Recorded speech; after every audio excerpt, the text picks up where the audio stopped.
नमस्कार दोस्तों, स्वागत है आप सभी लोगों का आपके अपने चैनल RRR क्लासेस पे। मैं रश्मि आप सभी लोगों के लिए डिजीज़ एंड ट्रीटमेंट रिलेटेड कुछ इम्पॉर्टेंट क्वेश्चन को लेके आई हूँ, जो कि आपके किसी भी एग्ज़ाम्स में प्रीवियस ईयर में आप लोगों को पूछे गए हैं। तो आप सभी लोग चैनल की वीडियोस को लाइक कीजिए और चैनल को सब्सक्राइब कीजिए, ताकि आने वाला कोई भी वीडियो, कोई भी क्लास आप लोगों तक सबसे पहले पहुंचे। तो चलिए हम अपने क्वेश्चन की ओर बढ़ते हैं और क्वेश्चन को स्टार्ट करते हैं। तो आज का हमारा पहला क्वेश्चन है, मलेरिया रोग किसके द्वारा होता है? तो मलेरिया जो रोग होता है वो किसके द्वारा होता है? तो आप लोगों को देखिए, क्वेश्चन में कभी भी ऑप्शन में टिक करने के लिए दिया होता है, तो चार जो होता है, चार वहाँ पे ऑप्शन दिए हो रहते हैं। तो आप लोगों को चार ऑप्शन में प्रोटोजुआ दिखे तो आप लोग प्रोटोजुआ को टिक करेंगे, यानी कि मलेरिया रोग जो होता है वो प्रोटोजुआ के कारण होता है। अब इसके कुछ पॉइंट्स को देख लीजिए कि इसके क्या क्या ऐसे सिम्टम्स दिखाई देंगे, उसके क्या क्या लक्षण होते हैं। तो मलेरिया जो रोग होता है यह मच्छरों द्वारा फैलाई जाती है, यानी कि जो मच्छर होते हैं उनके काटने के द्वारा ही ये फैलता है। यह दलदली क्षेत्रों में अधिकतर होती है, यानी कि जो नमी वाले स्थान होते हैं, जहाँ पे नमी पाई जाती है, उस एरिया में ये सबसे अधिक होता है, फैलता है। इसके इलाज में क्लोरोक्विन का उपयोग किया जाता है। इसके इलाज में मलेरिया का जो रोग होता है इसमें क्लोरोक्विन का उपयोग किया जाता है। अब आप लोग पूछेंगे कि क्लोरोक्विन क्या होता है, तो हम आपको बताएं कि जैसे कि आप लोगों को कोई भी मान लीजिए कि फीवर हो गया है या फिर लोगों को वोमिटिंग होता है, तो आप लोग डॉक्टर के यहाँ जाते हैं तो आप लोगों को टैबलेट दिया जाता है, या फिर किसी को खांसी उसी हो तो उसको सिरप दिया जाता है। तो यही क्लोरोक्विन जो होता है वो एक प्रकार का क्या होता है, टैबलेट होता है, जो कि मलेरिया के उपचार के लिए सहायता करता है। यानी कि क्लोरोक्विन नाम का जो टैबलेट होता है, तो यदि किसी भी पर्सन को मलेरिया हुआ हो तो आप उसको ये टैबलेट दें तो उसके उपचार के लिए ये काफ़ी हेल्पफुल रहता है।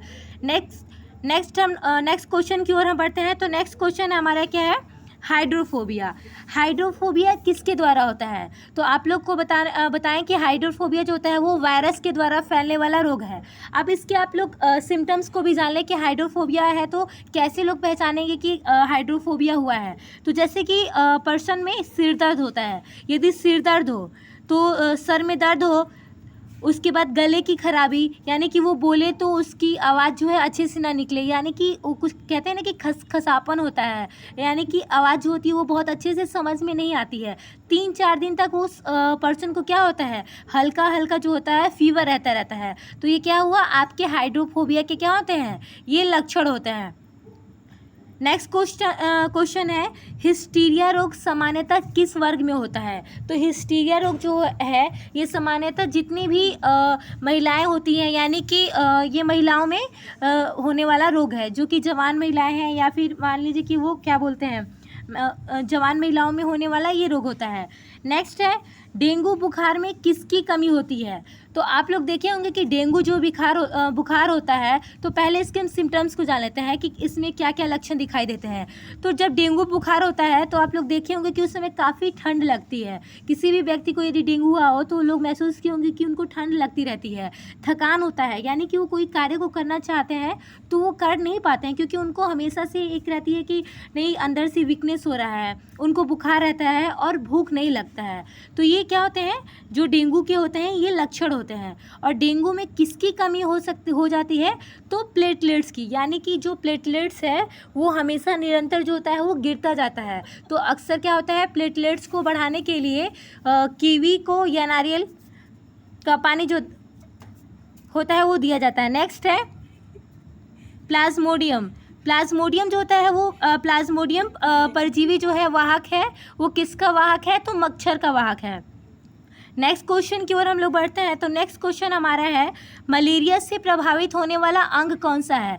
मलेरिया जो होता है इसमें ना, इसका लक्षण देखिए तो मलेरिया में जो होता है वो त्वचा का पीलापन, यानी कि जो स्किन होती है वो येलो कलर में होने लगती है, उसमें पीलापन दिखने लगता है।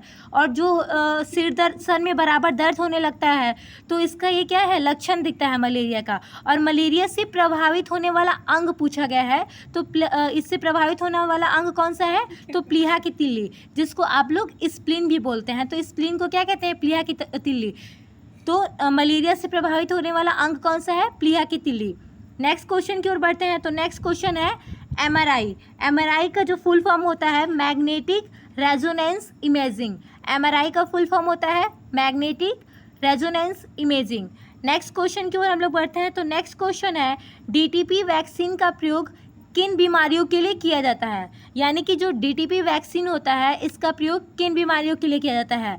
तो डिप्थीरिया के लिए, काली खांसी के लिए तथा टिटनेस के लिए डीटीपी वैक्सीन का प्रयोग किया जाता है। नेक्स्ट क्वेश्चन है विषाणु जनित बीमारियां हैं। तो विषाणु जनित कौन सी बीमारियां हैं? तो मम्स, रेबीज और हर्पीज, ये क्या है? विषाणु जनित बीमारियां हैं।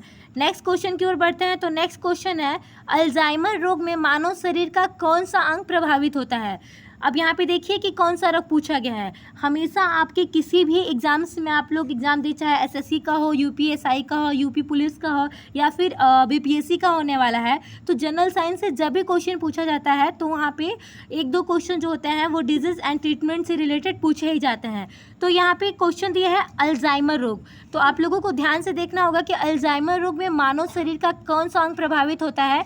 तो इसमें जो होता है ब्रेन यानी कि मस्तिष्क को ये इफ़ेक्ट करता है। तो आज का हमारा क्लास यहीं पे ख़त्म होता है। नेक्स्ट क्लास में हम आप लोगों को नेक्स्ट टॉपिक के साथ मिलते हैं। तो आज के लिए इतना ही, धन्यवाद।